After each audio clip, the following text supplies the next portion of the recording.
Itu semuanya mungkinnya 100 juta saya beli. Itu semuanya mungkinnya 100 juta saya beli. Itu semuanya mungkinnya 100 juta saya beli.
Kami dari Gapai Sumatera Utara, Gerakan Anti Penistaan Agama Islam Sumatera Utara, membawa Kodoti ke Medan untuk membahas seputar kristologi, di mana di tengah-tengah kita banyak kaum muslimin yang hari ini telah mereka murtadkan sebagai benteng akidah kita untuk memerangi kemurtadan. Kemudian di sini kami sampaikan kepada para jamaah yang dirahmati oleh Allah Subhanahu wa taala, nanti panitia akan menyebarkan kotak infak, di mana kotak infak itu nantinya akan dipergunakan untuk dua hal, yakni untuk kepentingan dakwah dan pembinaan para mu'alaf. Mungkin itu pengantar dari saya. Di sini kami minta nanti Kodoti untuk dapat memberikan prolog sekitar 10 sampai 15 menit, dan akan kita lanjutkan lebih banyak waktunya untuk sesi tanya jawab. Karena saya yakin dan percaya di antara kita sudah menyimpan banyak pertanyaan-pertanyaan seputar kristologi. Mungkin demikian pengantar dari saya. Assalamualaikum warahmatullahi wabarakatuh. Waalaikumsalam warahmatullahi wabarakatuh. Bismillahirrahmanirrahim. Assalamualaikum warahmatullahi wabarakatuh. Lemas banget Pak.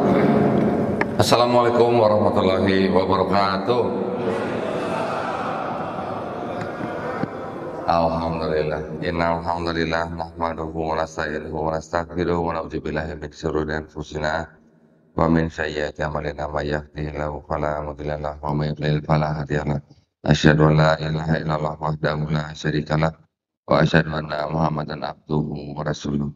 Allahumma shalli wa sallim wa barik ala sayyidina Muhammadin wa ala alihi wa sahbihi ajmain. Amma ba'd.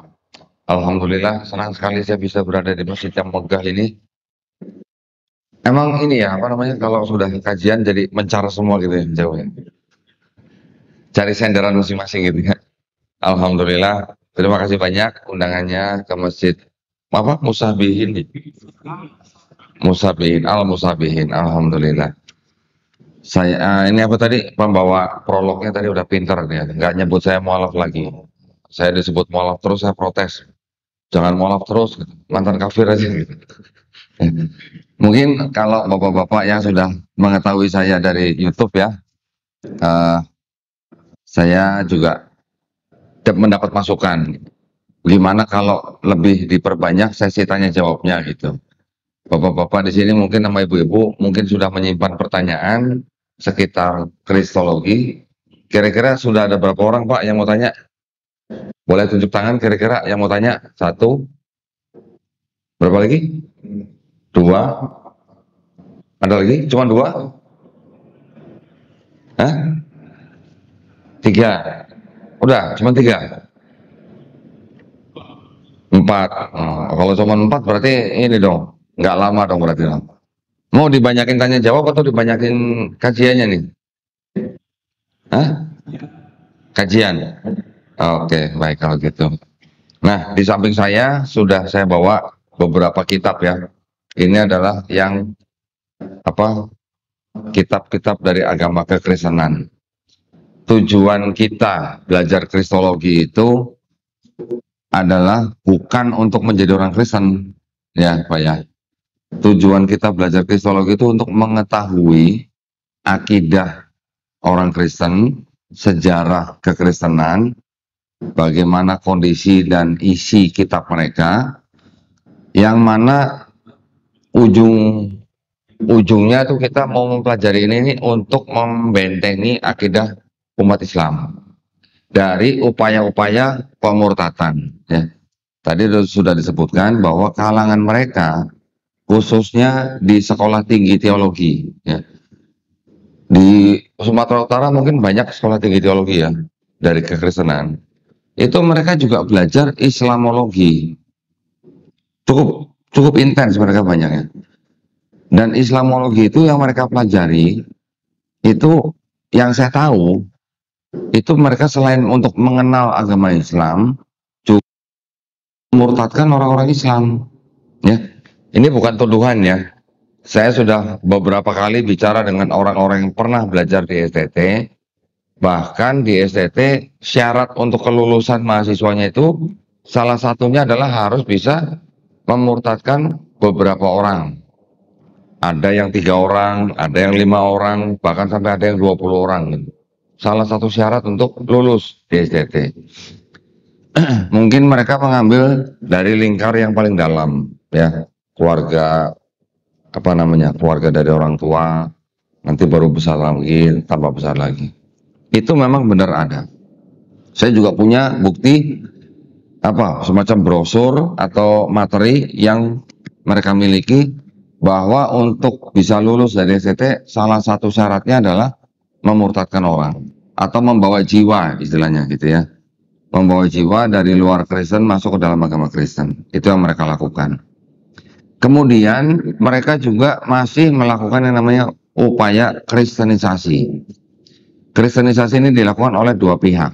Yang satu evangelis, yang satu misionaris. Bedanya apa tuh? Kalau evangelis dia mewakili institusi gereja.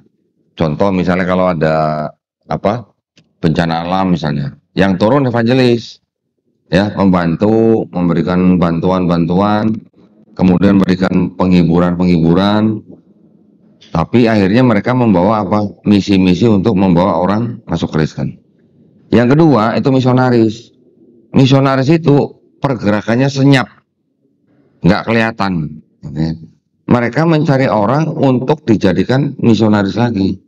Jadi sistemnya seperti multi level marketing gitu. Ya, MLM gitu.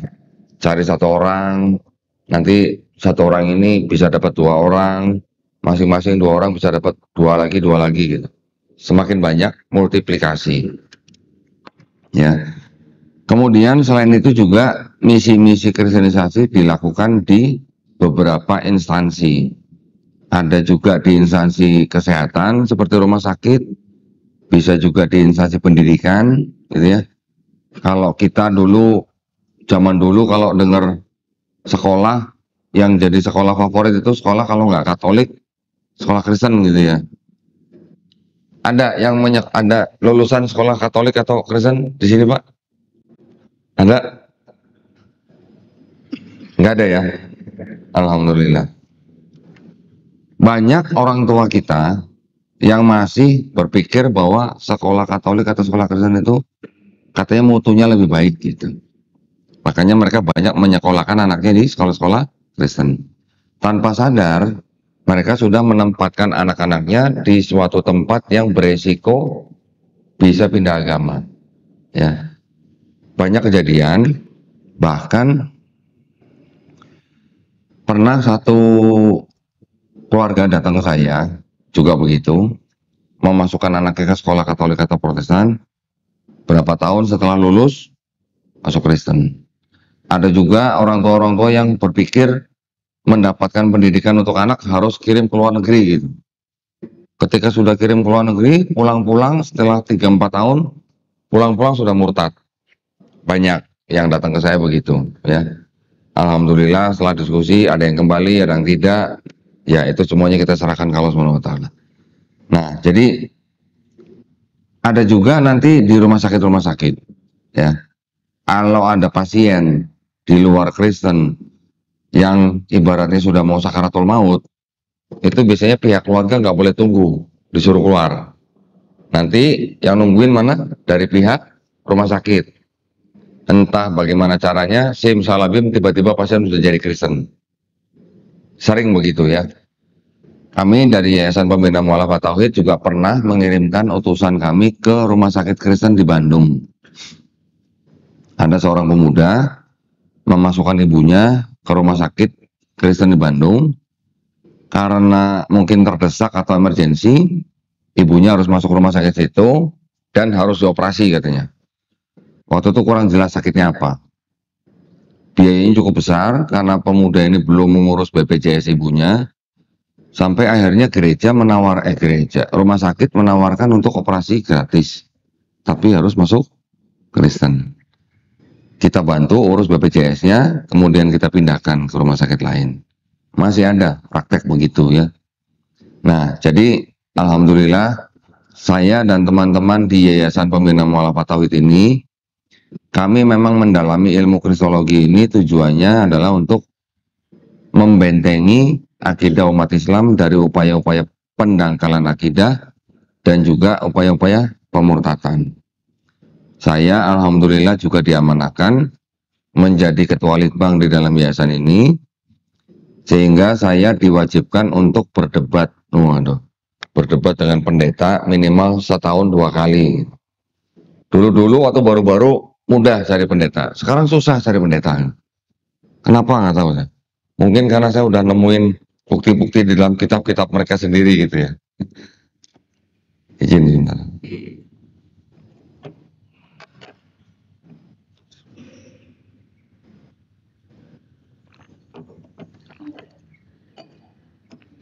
Nah, baik, saya akan berikan kajian sekilas ya mengenai sekitar kitab dari kalangan mereka. Kita mengetahui bahwa mereka mempunyai kitab yang disebut dengan Alkitab. Ya. Ini kitabnya nih, tulisannya Alkitab. Kita sebagai umat Islam, saya menghimbau jangan menyebut kitab mereka sebagai Alkitab. Kenapa? Karena Al-Quran kita juga nama lainnya Alkitab. Betul Pak? Betul ya? Nah, jadi kalau begitu jangan sebut kitab mereka dengan sebutan Alkitab. Nanti ada lagi kitab mereka yang tulisannya begini. Ada tulisannya Kitab Suci Injil. Ya, sebelumnya saya izin dulu ke BKM ya. Ini saya bahas kitab orang, nggak apa-apa ya di masjid ya? Nggak apa-apa ya? Tujuannya supaya Bapak tahu nih, ada apa di kitab mereka. Kitab mereka tulisannya Injil. Kita juga jangan beranggapan bahwa ini adalah Injil yang diterima oleh Nabi Isa alaihissalam. Beda ternyata ya, saya sudah pelajari. Di sini juga ada kitab yang disebut dengan Tanakh. Tanakh ini kitabnya orang Yahudi. Tanakh itu singkatan dari Torah, Nevi'im, Ketuvim. Torah itu yang disebut dengan 5 kitab Musa, Kejadian, Keluaran, Imamat, Bilangan, Ulangan. Nevi'im itu kitab nabi-nabi, ada kitab nabi-nabi Yesaya, Yeremia, Yeskiel, Hagai, Habakuk, Yunus, Ayub, dan sebagainya. Ketuvim itu kitab tulisan-tulisan orang-orang bijak atau tulisan-tulisan nabi-nabi itu sendiri. Ada nanti kitab Mazmur atau kenal dengan sebutan Zabur gitu ya. Ada Ratapan, Kidung Agung, Pengkhotbah, dan sebagainya. Ketiga kelompok kitab itu yang menjadikan kitabnya orang Yahudi namanya Tanakh. Nah, ya. Tanakh ini disusun kira-kira tahun 450 sebelum Masehi. Kemudian setelah selesai disusun, kitab Tanakh ini diterjemahkan ke dalam bahasa Yunani menjadi kitab yang namanya ini Septuaginta. Septuaginta isinya dalam bahasa Yunani. Ini beredar terus dari abad ketiga sebelum Masehi sampai di abad keempat kitab ini akhirnya dijadikan satu dengan kitabnya orang Kristen yang ini. Kitab orang Kristen ini namanya Perjanjian Baru, yang Septuaginta ini disebut Perjanjian Lama.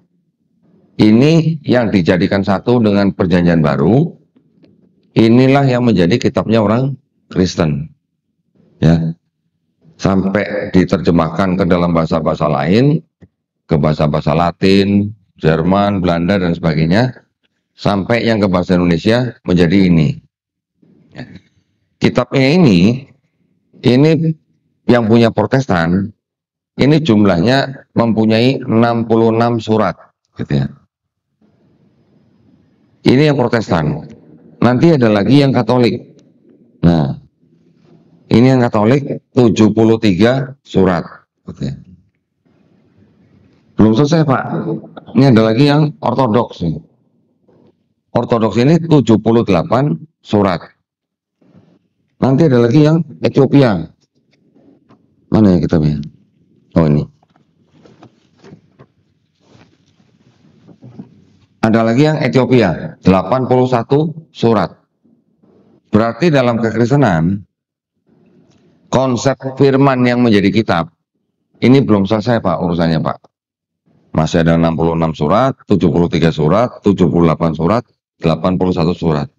Kalau Quran kita di mana-mana jumlah surat sama nggak, Pak? Sama ya, Pak ya? 114 surat ya. Betul ya? Jumlah ayatnya sama nggak, Pak? Jumlahnya sama. Jumlah ayatnya sama. Cuman sistem penomoran ayatnya mungkin ada yang berbeda ya. Tapi yang jelas di seluruh dunia jumlah surat dalam Quran semuanya sama. Kalau ini berbeda-beda ya. Kalau konsep ketuhanannya, nah konsep ketuhanannya ternyata di dalam Kristen juga belum final. Ada kelompok Kristen yang utama, itu yang disebut dengan kelompok Kristen Trinitarian. Trinitarian ini adalah yang berpegang pada doktrin Trinitas. Ya. Ada yang tahu ya Trinitas ya? Bapa Tuhan, Anak Tuhan, Roh Kudus Tuhan. Tapi bukan 3 Tuhan, tapi 1 Tuhan. Paham, Pak? Bukan 3 Tuhan, tapi 1 Tuhan. Gitu. Ya. Nanti Bapa Maha Kuasa, Roh Kudus Maha Kuasa, Putra Maha Kuasa, tapi bukan 3 Maha Kuasa, tapi 1 Maha Kuasa. Itu kelompok yang Trinitas, Trinitarian. Yang kedua kelompok yang Unitarian. Unitarian tidak menyembah Yesus atau Nabi Isa sebagai Tuhan. Kelompok ini menganggap Yesus hanya ciptaan. Nanti ada lagi Kristen yang Oneness. Gitu. Oneness itu dia tidak mengikuti 3 pribadi, tapi 1 pribadi. Tapi dia sebut Bapa itu sebagai Yesus, Yesus sebagai Bapa. Cuma 1 pribadi. Ya. Berbeda dengan yang kelompok Trinitarian. Jadi di dalam Kristen konsep ketuhanannya belum selesai. Masih ada 3 kelompok yang berbeda. Belum lagi nanti ada kelompok yang mengaku Tuhannya 3. Ada juga, Pak. Mengaku Triteos. Gitu. Tuhannya 3. Ketika saya tanya, benar Pak Tuhannya 3? Benar. So what gitu loh. Nggak apa-apa katanya mereka mengaku Tuhannya 3. Nanti ada lagi yang kelompok seperti Mormon gitu. Ya, jadi konsep firman yang menjadi kitab belum selesai karena ada jumlah surat yang berbeda-beda. Konsep ketuhanannya juga belum selesai karena ada Trinitarian, Unitarian, dan Oneness. Nah, kita mengetahui hal ini tujuannya adalah supaya kita mengetahui dari mana kitab mereka berasal dan bagaimana konsep ketuhanan dan keselamatan di dalam agama Kristen. Ngapain sih belajar beginian memang menjadi Kristen gitu?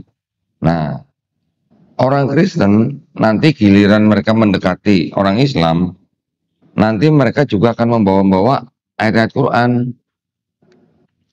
Yang mana nanti ada ayat-ayat di dalam Quran yang juga sering dipakai untuk berdiskusi dengan orang Islam. Ya. Di mana nanti ada dianggap ada kemiripan atau kesamaan dengan ayat-ayat di dalam kitab mereka. Di sini kan mereka menyebutkan bahwa Yesus sebagai Tuhan, gitu kan?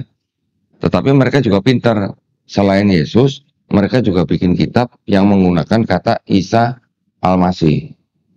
Ini di sini ada kitab yang pakai kata Isa Al-Masih, ya. Dan kitab ini yang dibagi-bagikan ke rumah orang-orang Islam, yang seperti ini. Sebenarnya ada lagi yang bentuknya mirip seperti Quran,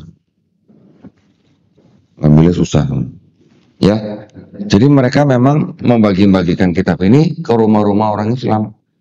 Tujuannya untuk apa? Untuk mendekati umat Islam supaya masuk agama mereka. Ya. Nah, nanti kalau orang-orang yang datang ke rumah kita, mereka akan bilang, tuh Islam, di dalam Islam Isa Al-Masih dan Kristen Yesus Kristus itu orang yang sama.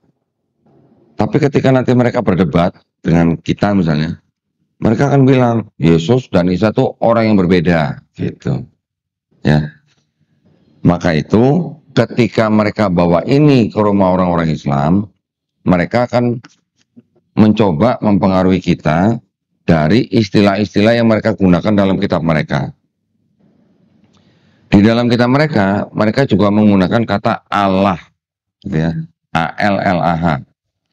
Tetapi kalau kita mengetahui kata Allah di dalam Quran itu sebagai nama daripada Tuhan dalam bahasa Arab, atau nama Rob kita orang Islam, mereka menggunakan kata Allah di dalam kitab mereka ini bukan sebagai nama, tetapi sebagai apa? Sebutan umum, gitu.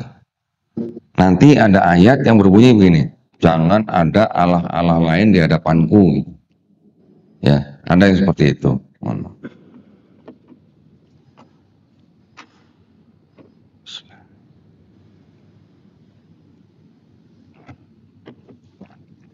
Ya, jadi sekilas seperti itu. Saya nanti ingin memberikan sedikit kepada bapak-bapak, mungkin ya ini mungkin ayat-ayat dalam Quran yang sering dipakai oleh misionaris untuk menjebak umat Kristen. Mereka sering menggunakan ayat-ayat di dalam Quran, contoh seperti di Quran surat Ali Imran ayat ke-45. Di situ disebutkan bahwa Nabi Isa terkemuka di dunia dan di akhirat. Betul, ayatnya bunyi seperti itu ya, yang di bagian belakang. Mereka akan bilang, tuh lihat, Nabi Isa Al-Masih di Quran disebut terkemuka di dunia dan di akhirat. Ada nggak disebutkan Nabi Muhammad SAW di Quran terkemuka di dunia dan akhirat? Nggak ada, gitu ya. Ada nggak nabi-nabi lain yang disebutkan terkemuka di dunia dan akhirat di dalam Quran? Tidak ada. Secara terjemahan terkemuka tidak ada. Tapi jawabannya sebenarnya mudah. Kita cek bahasa Arabnya. Bahasa Arab yang dipakai untuk menerjemahkan terkemuka itu ternyata disebut di dalam Quran wajihan, gitu ya. Ternyata Nabi Musa alaihissalam di Quran surat Al-Ahzab ayat 69 juga disebut sebagai wajiha, tetapi diterjemahkan menjadi terhormat. Nah, hal seperti itu sering dipakai oleh mereka untuk menunjukkan supremasi daripada Isa Al-Masih atau Nabi Isa alaihissalam. Tuh, Isa Al-Masih adalah Ruhullah. Tuh, Nabi Isa Al-Masih adalah Kalimatullah. Karena Kalimatullah dan Ruhullah makanya disebut sebagai Allah sendiri. Ngawur gitu ya. Tafsirnya tidak sesuai dengan tafsir Islam. Nanti ada lagi, misalnya mereka mengambil dari Quran surat Maryam. Di Quran surat Maryam, di ayat ke-28, ibunda daripada Nabi Isa alaihissalam disebut oleh orang-orang Yahudi pada saat itu dengan sebutan apa? Ya Uta Harun. Ya Uta Harun diterjemahkan menjadi apa? Ya saudara perempuan Harun. Mereka akan berkata begini, tuh, kok bisa Quran menyebut Maryam sebagai saudara perempuan Harun? Padahal Harun yang di situ dimaksud adalah Nabi Harun, abang daripada Nabi Musa alaihissalam. Ya. Kok bisa disebut Maryam saudara perempuan Harun? Padahal Nabi Harun dengan Maryam jaraknya bisa 1300 tahun. Dari mana gitu? Ternyata kalau kita pelajari ada sebuah hadis. Seorang sahabat yang bernama Al-Mughirah, ketika beliau ke Najran, ke tempat orang-orang Nasrani di Najran, di negeri Yaman, beliau ditanya oleh orang-orang Kristen di daerah situ. Jadi pertanyaan seperti itu pada zaman Rasulullah masih hidup sudah ada yang nanya gitu. Ya. Jadi kalau orang Kristen yang nanya zaman sekarang sudah terlambat sebenarnya. Zaman dulu sudah ditanya gitu ya. Cuman memang orang Kristen pada saat itu bertanya kepada sahabat Al-Mughirah, kenapa Qur'anmu membaca Maryam sebagai saudara perempuan Harun? Sahabat tersebut tidak sempat menjawab, tetapi ketika sahabat tersebut pulang ke Madinah, beliau bertanya kepada Rasulullah, dijawab, kenapa tidak kamu sampaikan kepada mereka bahwa bangsa orang-orang Israel itu terbiasa menyebutkan nama orang-orang soleh sebelum mereka. Jadi artinya kalau Maryam disebut sebagai ya uta Harun atau saudara perempuan Harun, itu artinya sebenarnya Maryam dianggap sebagai keturunan Harun, gitu ya. Di dalam kitab mereka sendiri disebutkan juga Maria, ibunda daripada Yesus Kristus, juga ternyata adalah kerabat daripada istri seorang nabi yaitu Zakaria yang bernama Elizabeth, yang ternyata Elizabeth itu adalah keturunan dari Nabi Harun. Jadi sebenarnya mereka tidak tahu bahwa Maria yang di dalam kitab mereka juga keturunan Harun. Ya, itu adalah hanya sebutan. Di dalam kitab mereka, Yesus juga disebut sebagai anak Daud. Apakah kalau disebut anak Daud itu Yesus keturunan anak kandungnya Daud? Kan bukan. Dianggapnya keturunan Daud. Gitu, ya. Tetapi mereka memang sering mencari celah di dalam Quran supaya dianggap Quran punya salah, sehingga mereka mencoba mempengaruhi kita untuk percaya bahwa di dalam Quran ada kesalahan. Gitu, ya. Itu yang sering saya sampaikan di dalam YouTube saya, supaya kita semua tidak mudah untuk dimurtadkan atau didangkalkan akidahnya. Banyak orang-orang Islam yang ternyata bisa murtad hanya gara-gara ayat-ayat yang tadi seperti saya sebutkan, ya, yang dipakai oleh orang-orang Kristen untuk mencoba menawarkan Kristen kepada mereka, gitu ya. Baik, mungkin itu saja, mungkin prolog dari saya, supaya kita nanti lebih banyak interaksi gitu ya. Yang mau tanya jawab gitu nanti bisa diperbanyak, ya. Saya serahkan pada mungkin host, supaya kita bisa perbanyak tanya jawabnya gitu, ya. Silakan. Baik, langsung saja untuk mempersingkat waktu, kita masuk ke sesi tanya jawab. Mungkin nanti bisa bantu kepada yang tanya. Baik, yang pertama kepada Bapak itu.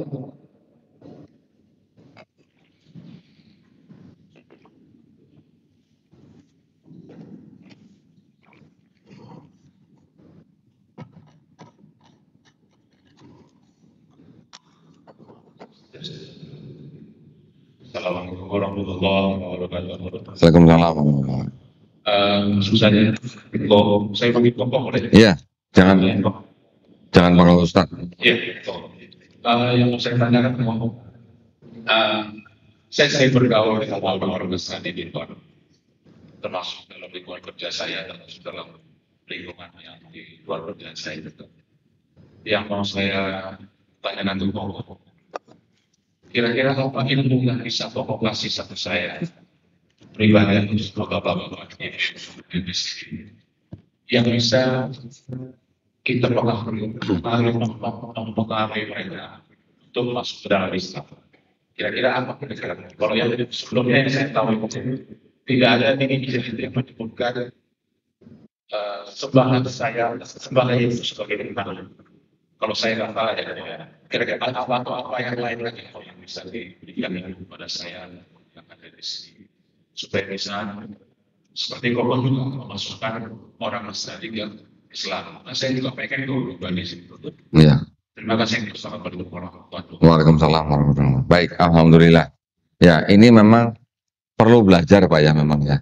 Ketika kita berinteraksi dengan teman-teman kita yang Nasrani, kalau kita nggak tahu isi kitab mereka, ya kita nggak akan banyak bahan untuk bicara dengan mereka, gitu ya. Tapi kalau kita tahu sejarah kitabnya bagaimana, ajarannya bagaimana, kisah-kisahnya bagaimana, kita tidak akan bisa menggali atau mengajak mereka untuk berpikir secara akal sehat. Yang mudah begini Pak, yang mudah.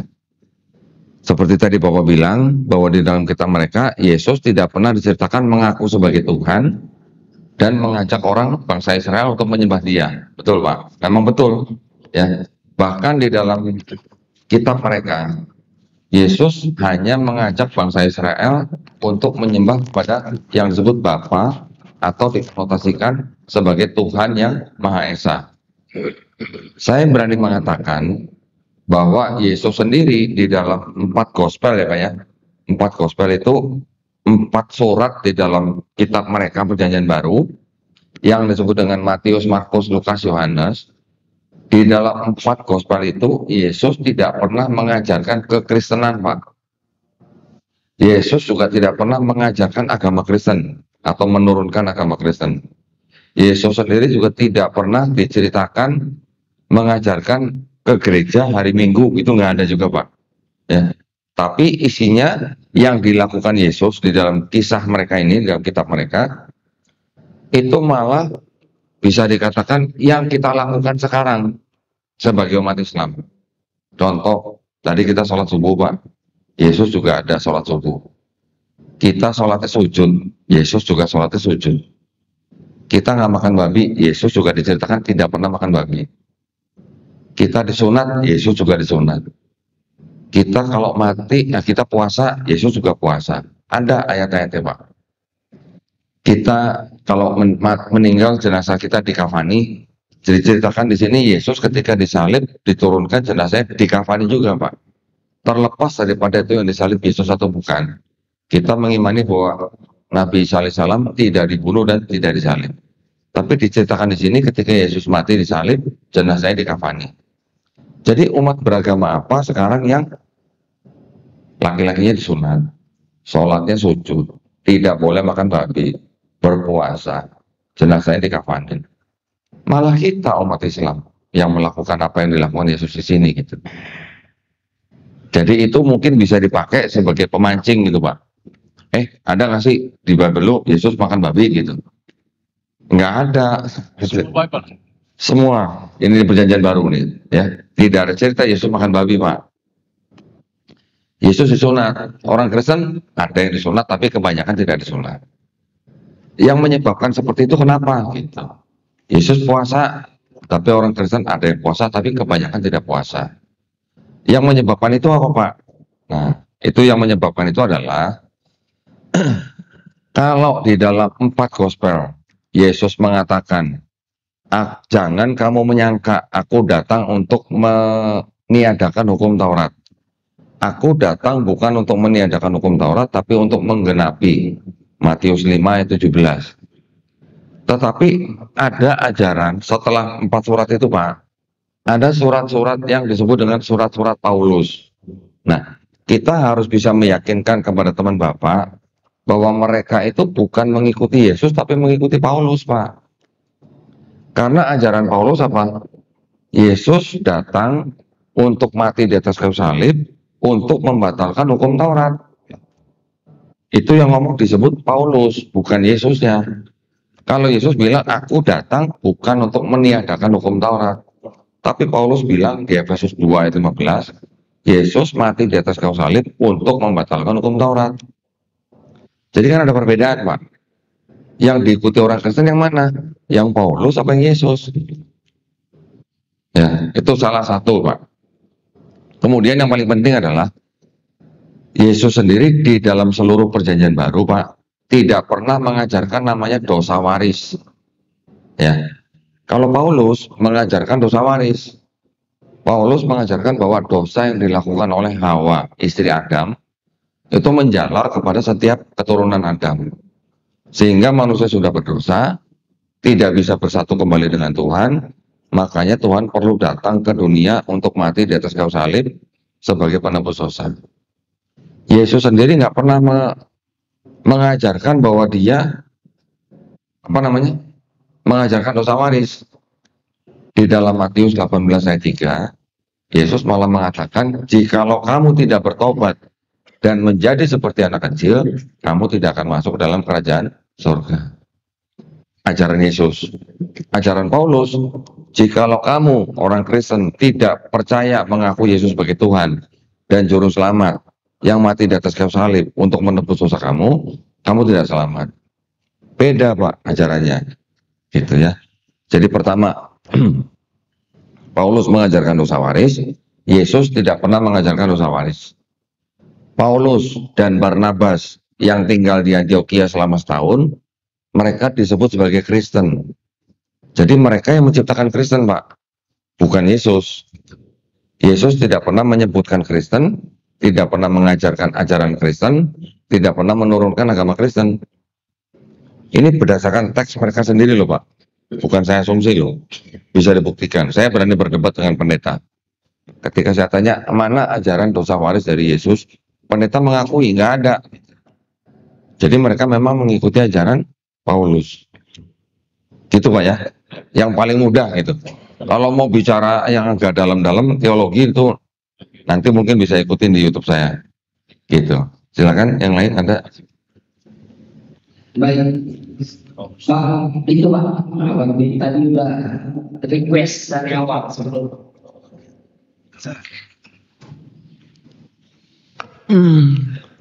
Ya, sebelumnya Assalamualaikum warahmatullahi wabarakatuh. Waalaikumsalam warahmatullahi wabarakatuh. Izin bertanya ya Koh, walaupun agak sedikit di luar konteks, karena kemarin saya juga ikut kajian Kokoh di Masjid Al-Jihad yang fokusnya tentang Torah atau Taurat. Yang jadi pertanyaan saya, kalau memang cukup banyak kesamaan Taurat dengan Al-Quran, lantas mengapa orang Kristen dan utamanya Yahudi malah menganggap Dajjal sebagai juru selamat? Padahal Taurat mereka, serta juga seluruh kitab yang turun sebelum Quran, berprinsip agar para pemeluknya waktu itu menyembah satu Tuhan yang esa, yaitu Allah jelas.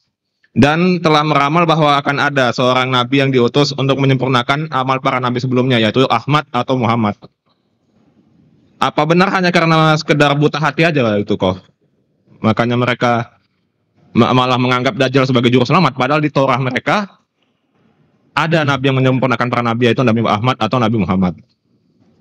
Baik, kalau ditanya apa benar di dalam kitab mereka ada ayat-ayat yang berbunyi akan ada nabi yang datang bernama Ahmad gitu ya. Kalau yang di kitabnya Yahudi tidak ada, di kitabnya Kristen juga tidak ada. Yang spesifik menulis Ahmad itu nggak ada. Mungkin masih dengar dari yang namanya Injil Barnabas. Ada gitu ya. Itu bukan yang ditanya. Ke situ bukan arahnya. Lebih ke kenapa orang Kristen atau Yahudi menganggap Dajjal sebagai juru selamat mereka? Oh, Dajjal sebagai Mesias. Iya, Dajjal sebagai Mesias mereka. Padahal Gini, kalau di konsepnya Yahudi yang mereka sebut Mesias, itu konsepnya sedikit berbeda dengan konsep Dajjal di Islam. Ya. Kalau di Islam kita mengetahui bahwa Dajjal adalah Mesias palsu atau Al-Masih palsu gitu. Ya. Kalau di Yahudi konsep Mesiasnya itu konsep Mesias ini yang akan menjadi rajanya bangsa Israel. Konsepnya begitu. Mereka nggak kenal konsep Mesias sebagai Dajjal. Kita aja orang Islam yang menganggap mereka, oh itu sebenarnya Dajjal gitu. Ya. Tapi kalau dari tradisinya Yahudi, yang disebut dengan Mesias di sini, ini adalah nanti yang akan menjadi raja bangsa Israel, ya. Dan dia harus benar-benar manusia, bukan Tuhan yang jadi manusia seperti yang diklaim oleh Kristen.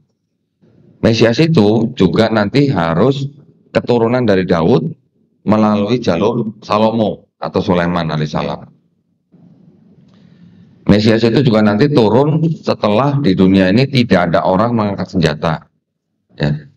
Mesias itu juga nanti turun ketika di seluruh dunia manusia sudah mengenal Tuhan atau Hashem.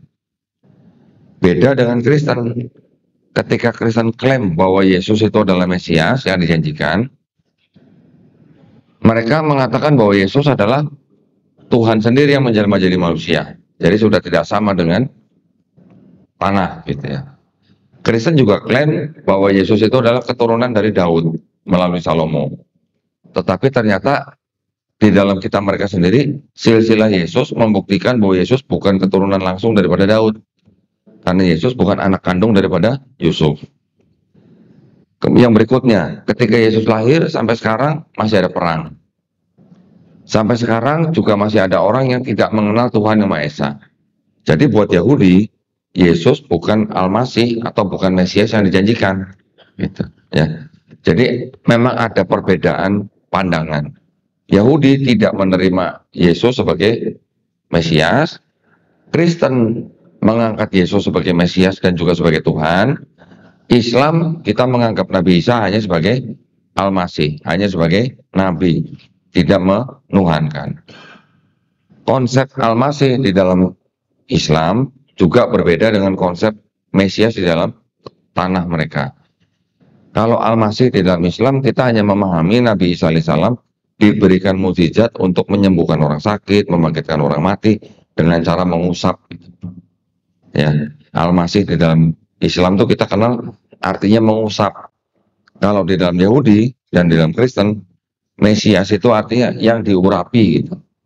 Yang diurapi itu artinya dibaluri dengan minyak gitu kepalanya. Ya. Kalau di sini nggak ada makanan urap namanya gitu, nggak ada ya. Kalau di Jawa ada tuh pecel namanya urap gitu. Pakai apa daun-daunan dan kelapa parut gitu. Kalau yang di Yahudi itu mereka sebut diurap, itu artinya bisa raja, bisa imam, bisa nabi. Ketika ditabiskan mereka diurapi dengan minyak. Orang itu disebut sebagai Mesias. Dan Mesias itu tidak harus orang bangsa Israel. Ya, orang di luar Israel pun kalau dia menjadi raja yang adil, dia juga bisa disebut Mesias kalau dia diurapi. Contohnya siapa? Raja Cyrus ada di sini, atau Kores. Ya, itu bukan dari Israel. Mudah-mudahan ada pertanyaan ya. Cukup? Ada lagi? Silakan. Bang, di belakang sana. Pak Riki, sebelah kanan dulu Bapak tadi udah dulu Pak.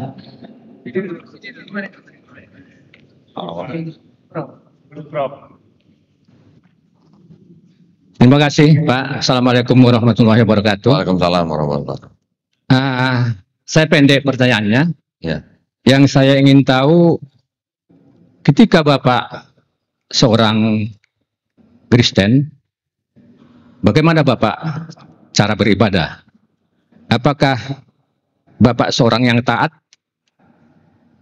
yang memang mempelajari secara mendalam kitab Kristen, kemudian setelah Bapak gali, Bapak temukan ketidakbenaran, itulah mungkin yang mendorong Bapak untuk berpindah agama menjadi seorang Muslim. Dan apa yang Bapak temukan ketika Bapak gali kitab-kitab Kristen itu? Apa yang Bapak temukan di sana ketidakbenaran itu, sehingga mendorong Bapak untuk menyatakan itu secara absolut bahwa itu tidak benar? Itulah kemudian yang menjadikan Bapak pindah menjadi seorang Muslim. Terima kasih. Baik, alhamdulillah. Saya dulu seorang Kristen yang taat, Pak. Saya dulu Kristen yang taat, tapi saya bukan mantan pendeta. Ya, saya hanya jemaat biasa yang taat ke gereja setiap minggu dan juga taat bayar perpuluhan, Pak. Tahu perpuluhan, Pak? Bapak tahu perpuluhan? Nggak tahu ya? Perpuluhan itu seperti zakat, Pak, di Islam. Ya, cuman kalau perpuluhan itu jemaat gereja itu membayarnya setiap bulan. Tidak semua gereja memang memungut perpuluhan, tetapi untuk gereja yang dulu saya jadi jemaatnya itu wajib gitu Pak ya. Bahkan dulu mungkin karena saking rutin saya berperpuluhan, ketika saya terlambat bayar sekali itu langsung ditelepon sama Pak Pendeta, Pak, halo Pak Doni sehat gitu. Karena waktu itu saya harus mengurus mama saya ke rumah sakit gitu ya. Jadi perpuluhan itu Pak, itu jumlahnya 10% dari penghasilan kita tiap bulan ya. Sebelum itu nanti ada yang disebut dengan buah sulung. Buah sulung itu penghasilan kita seluruhnya berapa, itu masuk ke gereja, dikasihkan semua ke gereja. Nah, Kalau Bapak tanya, apa yang saya temukan di dalam agama Kristen sehingga saya meninggalkan Kristen dan menjadi Muslim, ya. Buktinya dari sini, Pak. Nah, ini nanti saya akan minta tolong salah satu untuk membaca bahwa ternyata di dalam Kristen, selain daripada kitabnya yang lebih dari separuh itu ternyata bukan punya Kristen, ternyata punya orang Yahudi, yang ditafsirkan oleh Kristen sesuai dengan kacamatanya Kristen, ternyata di dalam kitabnya mereka itu banyak ayat-ayat yang tidak otentik, Pak. Ya, nanti saya akan tunjukkan. Juga banyak terjadi kontradiksi. Kontradiksi, ayat tidak otentik, kemudian ada juga ayat-ayat yang plagiarisme. Plagiarisme itu artinya benar-benar copas gitu, Pak, copy paste gitu. Nah, yang saya maksud sebagai ayat-ayat yang tidak otentik, saya minta tolong Mas bacain saya. Yang dianggap sebagai satu-satunya ayat di dalam kitab mereka sebagai ajaran Trinitas itu ada di surat 1 Yohanes 5 ayat 7, ya. Tolong Mas bacain, nggak usah pakai bismillah ya. 1 Yohanes 5 ayat 7 yang digarisbawahi, sebab ada 3. Sebab ada 3 yang memberi kesaksian dalam surga, Bapa, Firman, dan Roh Kudus. Dan ketiganya adalah satu. Ya, terus? Dan ada 3 yang memberi kesaksian. Nah, di bawahnya ini ada catatan kaki. Tidak semua kitab suci mereka punya catatan kaki ini, Pak. Catatan kaki ini hanya ada di dalam kitab mereka yang untuk studi. Jadi untuk calon-calon pastor gitu. Saya bisa dapat ini sumbernya cukup apa namanya? Cukup dirahasiakan ya. Maaf Pak, Ya. maksud saya yang Bapak yakini pada waktu Bapak seorang Kristen. Bapak kan pada saat itu Bapak percaya terhadap agama Bapak Kristen pada saat itu. Tapi kemudian yang membuat Bapak, yang Bapak temukan pada saat itu dari ayat-ayat kitab itu, apa yang sehingga Bapak benar-benar tidak percaya kepada Kristen? Ya ini Bukan orang lain. Ini saya fokus kepada pribadi Bapak pada saat Bapak menjadi seorang Kristen. Ya. Bukan, jangan Bapak lihat dari orang yang lain. Ya. Baik, Tapi Bapak pribadi. Baik, saya jawab, Pak. Ini yang mau dibacakan ini, Pak. Ini yang menjadi bukti yang saya temukan sehingga saya meninggalkan Kristen. Ini yang mau dibacakan. Tolong dibacakan, Mas. Dari membaca kitabnya itu maksudnya, Pak? Ya, nih tolong dibacakan. Yang garis bawah nih, yang merah nih. Ayat 7 sampai 8 di dalam surga sampai di bumi. Ada keterangan apa nih? Bagian ayat ini. Ayat 7 sampai 8 di dalam surga, di bumi. Bagian ayat ini tidak terdapat dalam naskah-naskah Ibrani yang paling tua dan tidak dalam terjemahan kuno, bahkan tidak dalam naskah-naskah paling baik dari Vulgata. Bagian ini kiranya aslinya sebuah catatan di pinggir halaman salah satu naskah terjemahan Latin yang kemudian disisipkan ke dalam naskah-naskah oleh penyalin dan akhirnya bahkan disisipkan ke dalam beberapa naskah Yunani. Karenanya bagian ini pasti tidak asli. Nah, ada sebuah kitab yang khusus buat studi, Pak. Punya catatan kaki bilang bahwa ayat ini pasti tidak asli. Ini yang saya temukan. Ini yang saya pelajari selama bertahun-tahun. Baru saya dapat bukti kitab setebal ini, Pak. Kitab ini bukan untuk jemaat biasa. Kalau yang dibawa oleh jemaat biasa tuh yang ini. Tipis. Yang ini untuk calon pastor. Gitu.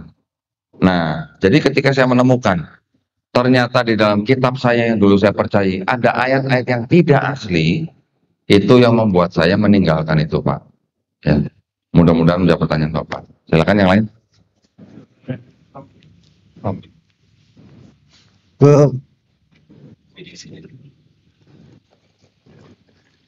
Assalamualaikum warahmatullahi wabarakatuh. Waalaikumsalam warahmatullahi wabarakatuh. Bismillahirrahmanirrahim. Koko, saya panggil Koko ya. Iya, Pak.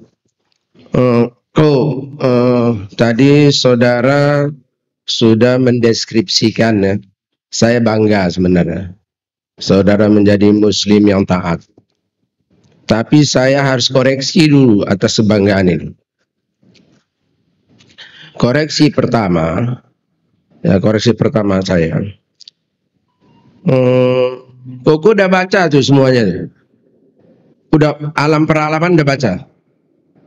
Tamat loh. Ini masjid. Pengakuan seorang Koko ini yang menamatkan itu, baca itu. Begitu banyak buku. Saya mohon sekali. Saya fotokopi itu semua. Berikan mas saya akan juga akan baca. Saya akan menjadi pendakwah seperti Koko. Mohon dikasihkan mas saya kopi, saya bayar. Semua itu Koko. Saya mohon sekali. Supaya ada pendamping Koko. Kalau Koko silap, saya akan bantu kesilapan itu. Itu mohon pertama. Nanti sama Pak Panitia ya. Nanti saya bayar, kirimkan rekeningnya. Berapa uangnya saya bayar.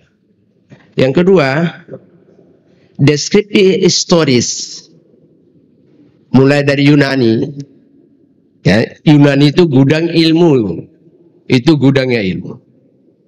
Teman tidak terekam sekali kecuali Romawi, terekam di Al-Quran. Nah, historis itu ini hari dapat tantangan sama Koko. Saya salut, saya bilang tadi, Allah sudah mengubah sedikit hati Koko untuk muslim. Itu jelas. Kalau Koko baca Al-Quran itu disebut tuh qalilan ma tashkurun. Hati sedikit ada Allah balikkan. Koko udah terjemah Koko. Jadi historis ini Koko, momen ini hari bahwa pandangan-pandangan non-Islam kepada kita nih Islam mendiskredit dengan strategi dan metode yang Koko sudah sampaikan tadi.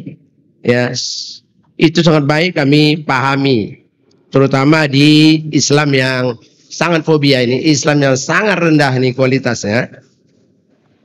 Nah, bagaimana pandangan untuk masa depan? Kalau ini segudang kitab nih hilang gitu, nggak dapat. Koko payah dapatkan itu, kami nggak dapat. Hilang. Ini futuristic view, itu bisa berbahaya. Jadi Koko harus juga tulis. Saya sarankan tulis, Koko ada waktu tulis, pakai asisten-asisten. Perspektif historis, perspektif ini hari, perspektif akan datang. Dalam berbagai-bagai kajian. Nah, Koko boleh perbandingan ke UIN, misalnya di sini, ke UIN. Nah, itu ada restu, mereka izin maksudnya. Buat komparatif, misalnya tadi ada Islamologi, saya memang belum pernah belajar Kristologi ya, nggak pernah saya belajar. Tapi Islamologi tentang Islam kita yang belajar, mereka belajar. Itu aku sarang tadi. Nah, bagaimana ini Koko? Ya, bagaimana yang Koko sebut tadi secara insidental, saya ajaran Trinitas, banyak kitab-kitab. Kitab itu tidak sahih, tidak valid, tidak reliable.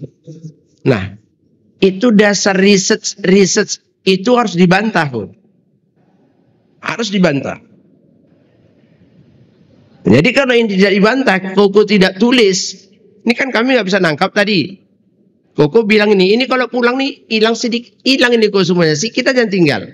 Tapi kalau Koko tuliskan dalam 10 halaman, kami petik esensi ini, wah itu sangat bermanfaat.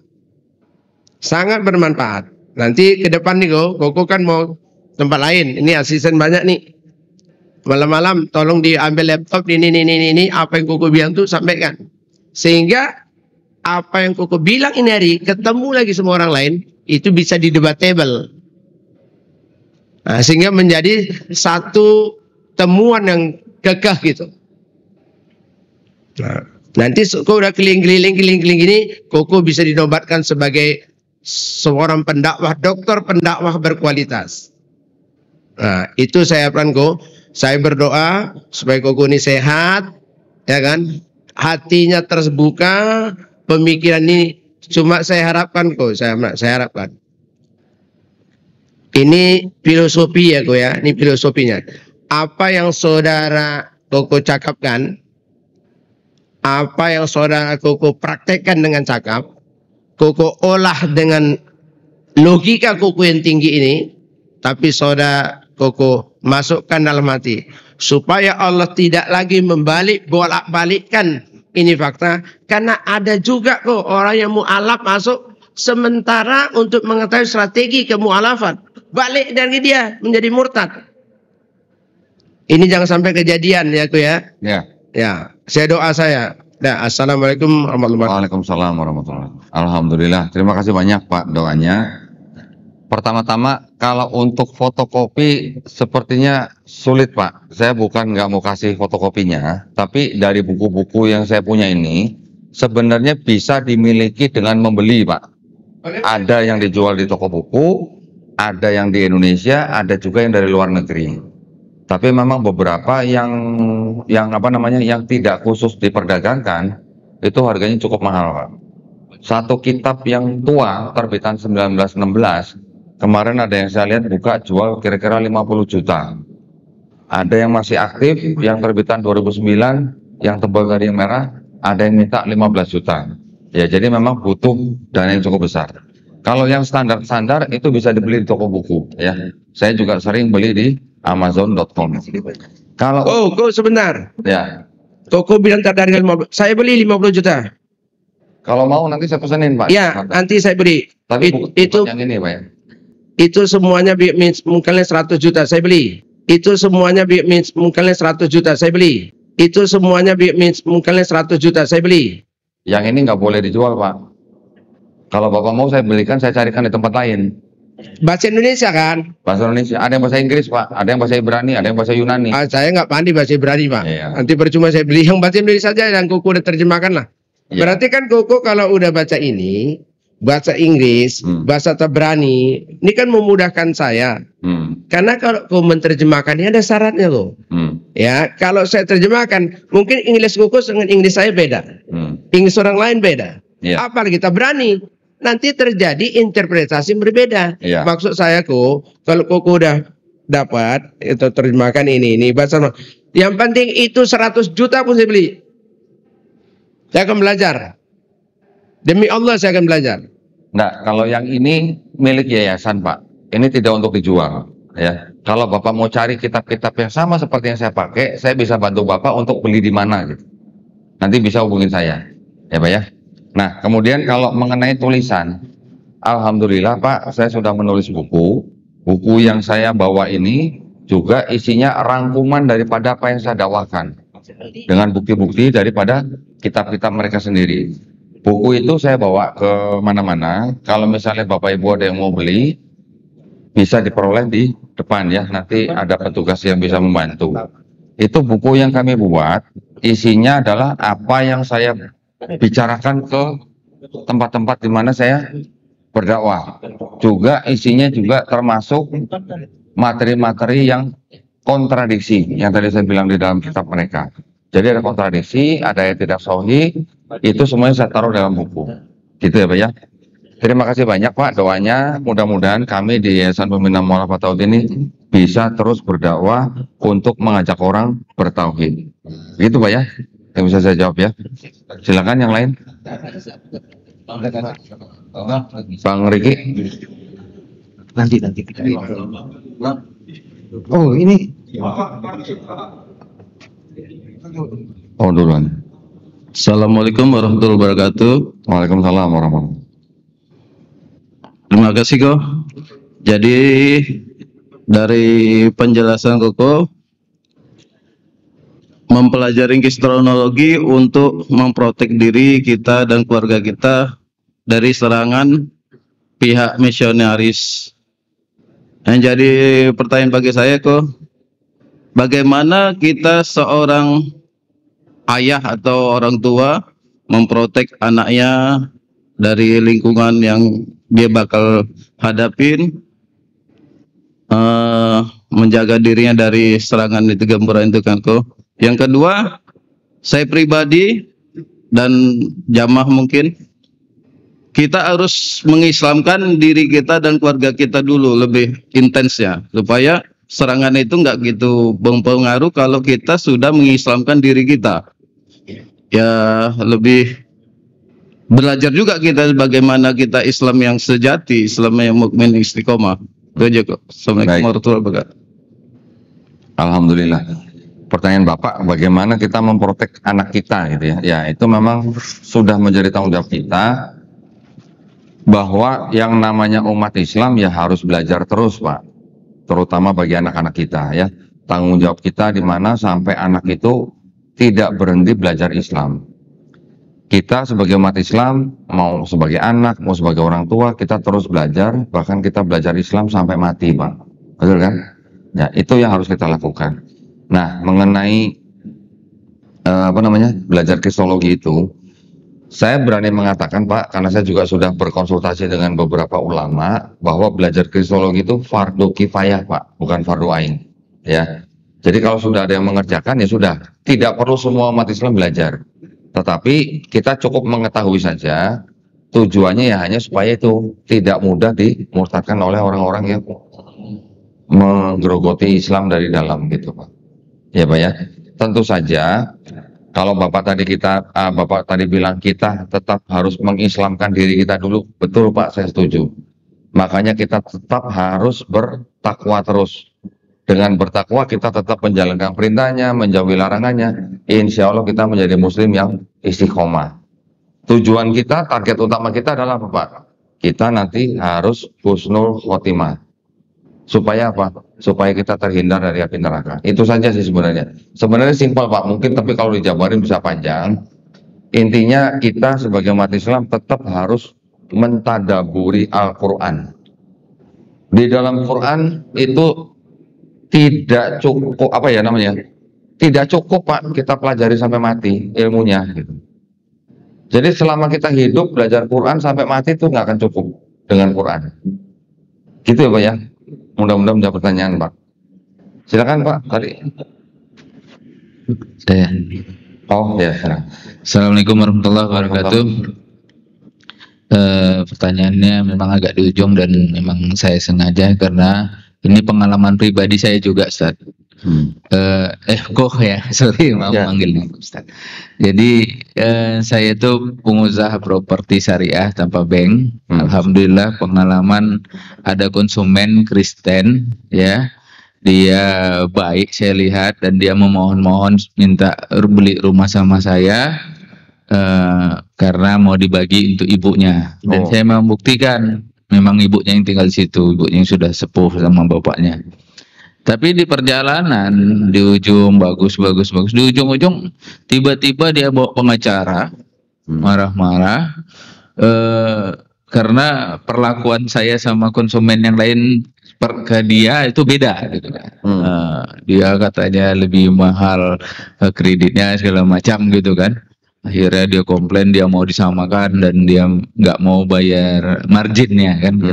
Memang modal sudah balik, tapi marginnya itu dia komplain. Akhirnya saya terpikir, kok bisa begini, orangnya baik, hubungannya baik sama saya gitu kan. Dan memang pengalaman itu berulang gitu. Banyak kita bersahabat dengan orang Kristen itu baik orangnya kok. Cuman tiba-tiba di ujung nggak bisa kita nggak bisa kita percaya penuh, baling dia tiba-tiba gitu. Dia suka kayak gitu rupanya. Kita udah percaya bagus-bagus, udah saking dekatnya, tiba-tiba ujung dia ternyata baling.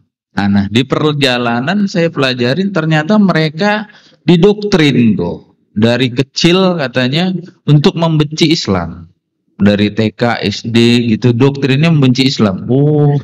Nah, saya berpikir dari diskusi hari ini, berarti kalau sudah didoktrin seperti itu, susah juga kita ngajak mereka masuk Islam. Mereka memang udah benci sekali sama Islam gitu. Jadi mukanya bagus, sama kita berkawan bagus, tapi sebenarnya dia udah benci kali. Karena dari kecil, dari mereka mulai sekolah, itu doktrinnya benci sama Islam. luar biasa bencinya itu. Saya dapat faktanya dan saya juga dapat dari impul dari orang Kristennya sendiri begitu. Jadi nengok Islam itu memang benci kali sama orang-orang yang benci sebenarnya. Jadi mukanya baik sama kita, dalam hatinya itu sebenarnya benci sekali gitu. Makanya betul juga, nggak usah banyak berkawan sama dia, nggak usah terlalu percaya sama orang mereka gitu. Nah, pertanyaan saya di ujung adalah kira-kira doktrin apa yang mereka terapkan, yang mereka kasih dari kecil sampai besar kepada kaumnya sendiri, orang Kristen sendiri, sehingga memang benci sekali dalam hatinya kepada Islam itu kok. Itu saja, terima kasih. Assalamualaikum warahmatullahi wabarakatuh. Waalaikumsalam warahmatullahi wabarakatuh. Baik, ini gini Pak, kalau yang Bapak sebut mereka benci, itu sebenarnya menurut saya, itu tidak ada hubungannya dengan agama mereka Pak. Agama mereka mengaku sebagai agama kasih kok Pak. Dan diperintahkan dalam kitab mereka, Matius 28:19, karena itu pergilah, jadikanlah semua bangsa muridku, baptislah mereka dalam nama Bapa dan Putra dan Roh Kudus. Itu perintahnya mereka. Dan di dalam kitab mereka sendiri juga mengaku sebagai agama kasih. Bahkan ada ajaran, kalau kamu ditampar pipi kanan, kasih pipi kiri gitu. Jadi kalau Bapak bilang kelihatannya kok mereka benci dengan Islam, itu sih menurut saya tidak ada hubungannya dengan agama mereka Pak. Itu hubungannya dengan bekas kolonialisasi Pak. Ya, Indonesia ketika dulu dijajah oleh Belanda, itu Belanda kan menggunakan politik divide et impera Pak, mengadu domba, politik adu domba. Belanda juga dulu menggunakan kelas, jadi dibeda-bedakan Pak, ada kelas 1, kelas 2, kelas 3. Kelas 1 itu adalah bangsa Eropa, kelas 2 itu bangsa Asia Timur Jauh, ada Cina, India, Arab gitu. Kelas 3 Bumi Putra. Nah, ketika kelas 2 ini sudah kehilangan induk semangnya yang pulang atau ketika kalah perang, yang kelas 2 ini kan yang harus bisa gimana? Seperti dulunya mereka banyak berinteraksi dengan Belanda, misalnya mereka juga banyak berdagang dengan Belanda. Ketika Belandanya sudah pulang, nah mereka mau kemana? Jadi dari zaman Belanda itu memang sudah ditanamkan stigma yang negatif terhadap kelompok yang lain, antara orang Asia Timur Jauh dengan orang Bumi Putra. Itu sudah ditanamkan Pak. Orang tua kita, terutama yang dari etnis Tionghoa ya Pak ya, memang masih punya pemikiran-pemikiran seperti itu.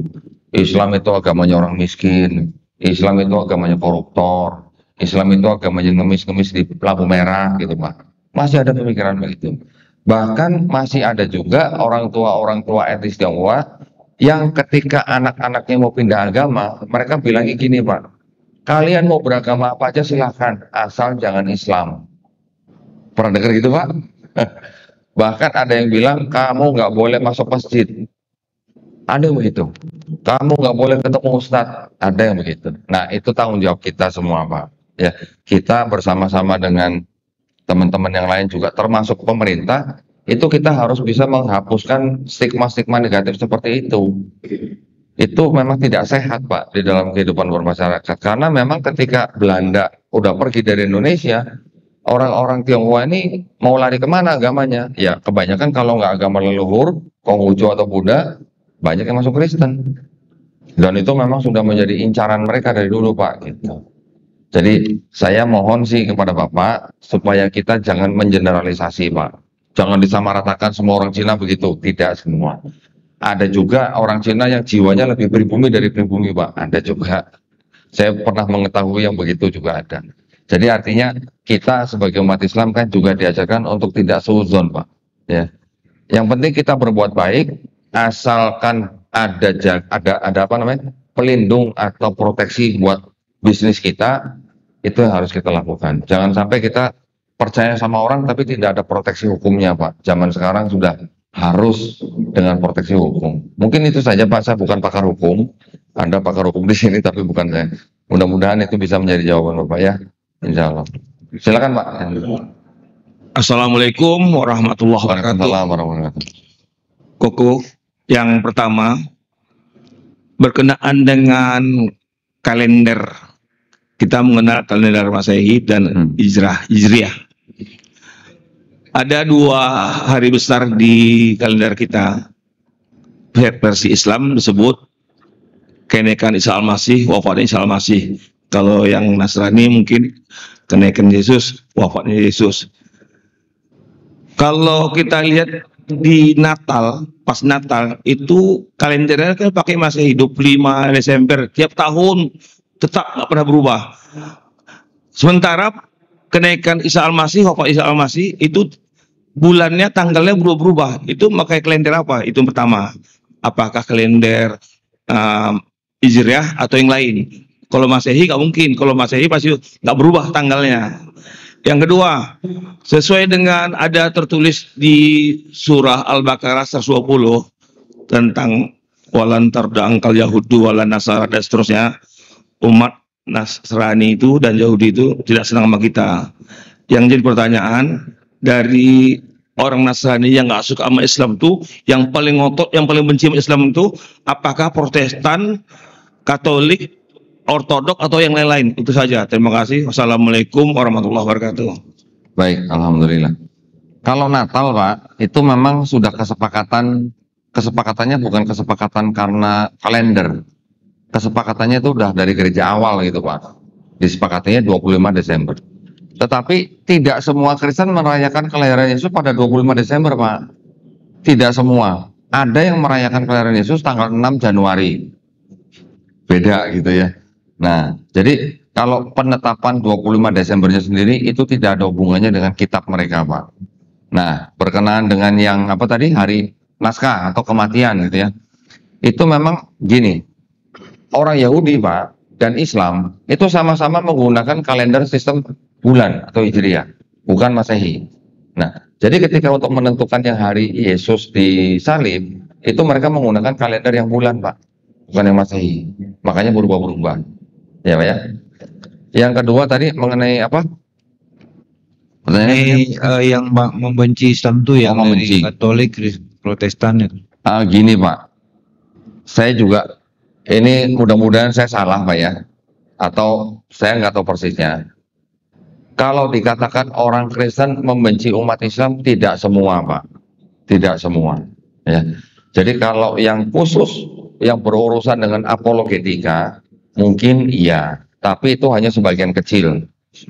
Tapi kalau sebagian besar Kristen, mereka bukan yang diajarkan untuk membenci orang lain atau agama orang lain. Tapi Quran mengatakan begitu. Ya. Walan tarda'ankal Yahudu walan Nasara hatta tattabi'an. Orang Yahudi dan Nasrani tidak akan suka sama kamu sebelum kamu masuk ke agama mereka. Ya. Itu berarti benci, itu maksud saya. Benci itu orang yang Katolik, Protestan atau Ortodok, antara tiga itu. Atau ada yang lain.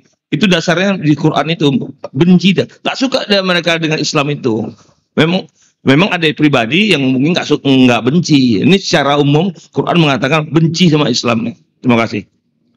Kalau ditanya apakah itu Katolik, Protestan atau Ortodok, saya nggak berani ngomong salah satunya, Pak. Karena kekristenan itu sebagai institusi, itu mereka memang mempunyai misi yang melalui lembaga-lembaga tertentu. Kalau Bapak pernah mendengar Orientalisme, tahu Pak? Orientalisme, gerakan dari orang-orang Eropa yang mempelajari budaya Timur termasuk agamanya. Saya lebih berani mengatakan itu, Pak, yang menyasar atau bertujuan untuk merusak Islam, baik dari luar maupun dari dalam. Gerakan Orientalisme itu walaupun didukung oleh kekristenan, ya itu bisa puluhan lembaga Kristen, itu udah campur, Pak. Ada yang dari Protestan, ada yang dari Katolik, ada yang dari Ortodok, itu bisa aja terjadi. Bahkan kalau Bapak pernah mendengar Islamofobia, Pak, ya kan? Kita sekarang sering mendengar Islamofobia. Kenapa? Karena itu memang didengung-dengungkan untuk supaya orang di seluruh dunia membenci Islam. Islamofobia sendiri itu bukan proyek yang murah loh, Pak. Sampai tahun 2014 itu sudah menghabiskan dana kira-kira 1,5 miliar dolar Amerika Serikat. Dan didukung oleh kira-kira 80 kelompok dari Kristen. Bayangkan ya, jadi itu adalah mereka buang-buang duit memang untuk Islam supaya itulah. Ya, kalau untuk Ortodok, Katolik kami ya udah yang memang berusaha untuk menghancurkan Islam itu kelompok itu, Pak. Orientalisme yang juga sampai kepada gerakan Islamofobia. Gitu Pak ya.